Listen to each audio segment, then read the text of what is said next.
welcome back to Rock Solid Rig. I'm Providence coming at you with another video, and in this one, as you saw at the beginning, we are talking about a hot oil error code that pops up on the Jeep.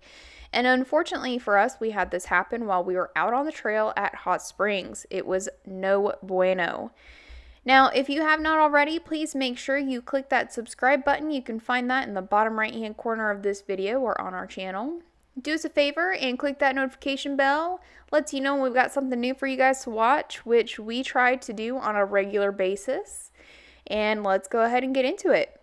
Now, for us, we were not really prepared for this error code to pop up, and nobody really knew what to do when it happened. On any trip that you take, no matter what you do, you want to make sure that you are definitely prepared for any mechanical issues that may occur. And if you have the right tools, if you are prepared, then it will definitely help you get back on the trail a lot faster.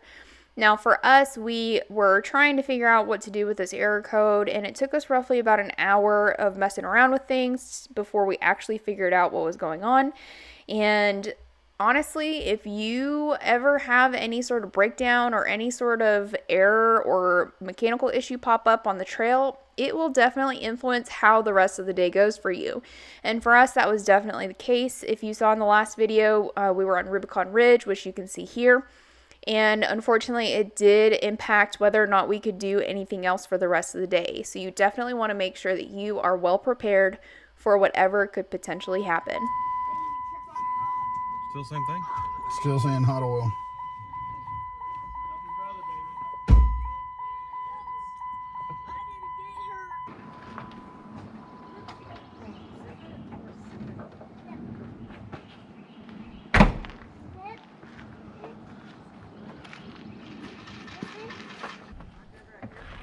Yeah, you can go over there, get it like that.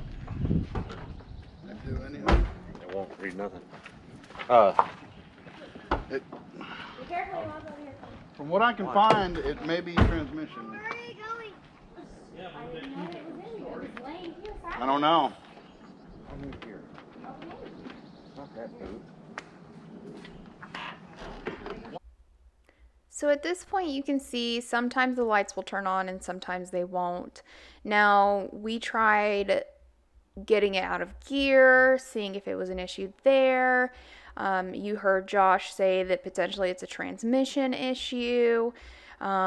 We are just pretty much at a loss at this point on what to do. You can see that they keep going around to the front, coming back. You keep hearing it dinging, and unfortunately just everything that we've done at this point just is not working. And so we try to go to the battery next. So, Just let it cool for a little bit. pull the negative battery cable for a couple minutes and put it back on. Reader just like, it blinked and then died. And I was like, what in the hell just happened to my card reader? You want it for the full 5 minutes, or? Yeah, might as well. All right. Well, yeah, shit. Removing the terminal from the battery was the suggestion that Corey ended up making. Now, we did that. We let it sit for a while. We were trying to see if maybe that would do the trick. After some time, we put the terminal back onto the Jeep, and even though the lights came back on, there was still no turnover on the Jeep itself until we found this. Yes. Hey, guess what, guys? We ran into an issue. So Jeep is telling me hot oil will not start. And this makes all the sense in the world to be a hot oil issue, but my drag link pushed up on this wire loom right here. We already stripped everything back, and we severed this wire. We've already touched it back together to try to start it up and make sure that it'll work. It does work, but here we are on the trail trying to find the materials to fix this. No slack in the wires, and we got to try to find a way to splice it up. So as you can see, this was an electrical issue. This was not a mechanical issue per se. Now, one of the items we did not have was electrical tape in our bag, and it's something that we definitely need to make sure we carry from now on. We were able to MacGyver it together long enough to get out of the park somewhere that we could get the tools that we needed to fix this.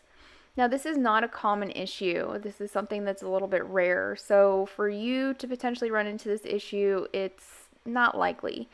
But having known that there was so little information on how to fix this issue, we wanted to give you guys a little bit of insight into how to do it in case someone you know runs into this issue, or if, God forbid, you yourself run into a hot oil error code yourself. We hope you guys enjoyed this video. We hope it gave you a little bit more insight into what you could do while you're on the trail. Don't forget to click that subscribe button, click that notification bell, and lets you know when we drop new content. And until next time, we'll see you guys later. My dreams.